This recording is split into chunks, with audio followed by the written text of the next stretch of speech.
അവസാനം അഭിലേഖ് തിരുമേനിയുടെ ഓർമ്മയുടെ ഭാഗമായിട്ടുള്ള മാർത്തിമേത്യോസ് ചാരിറ്റബിൾ സൊസൈറ്റിയുടെ ചടങ്ങിൽ കടുത്ത അസുഖത്തിനിടയിൽ ഞങ്ങൾ ഒരുമിച്ചാണ് അദ്ദേഹം പങ്കെടുത്തത്. അന്ന് ഞാൻ ഉദ്ഘാടനം ചെയ്യുന്നൊരു ചടങ്ങാണ് അവിടെ ഹോസ്പിറ്റലെങ്കിലും അദ്ദേഹം വരുമെന്ന് തീരെ പ്രതീക്ഷിച്ചില്ല. ഞാൻ 10 ദിവസം മുമ്പ് അദ്ദേഹത്തെ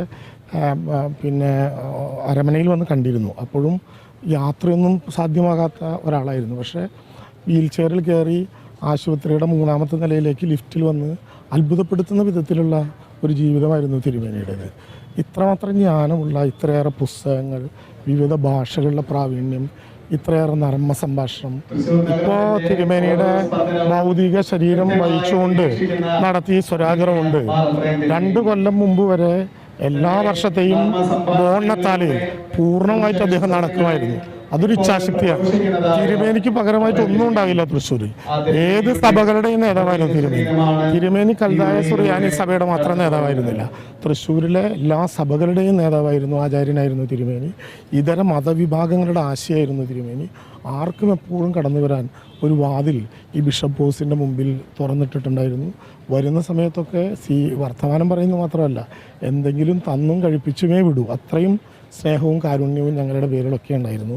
15-16 വയസ്സ് മുതലുള്ള പരിചയവും വരവും ഒക്കെയാണ്.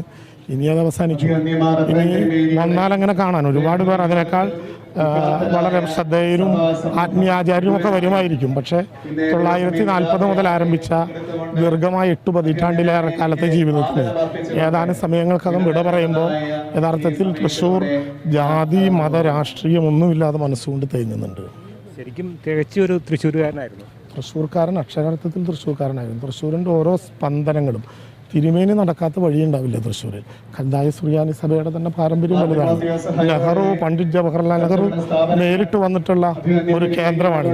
ബിഷപ്പ് മാർ പൗലോസിനെ പോലെ, അഭിമലേഖ് തിരുമേനിയെ പോലെ എത്രയോ ശ്രദ്ധേയരായിട്ടുള്ള ആളുകൾ വാണിരുന്നൊരു സ്ഥലത്ത് തിരുമേനി കാലം ചെയ്തുകൊണ്ട് ഇതിലെ കടക്കുക എന്ന് പറയുന്നത് വളരെ സങ്കടകരം, പ്രയാസകരം.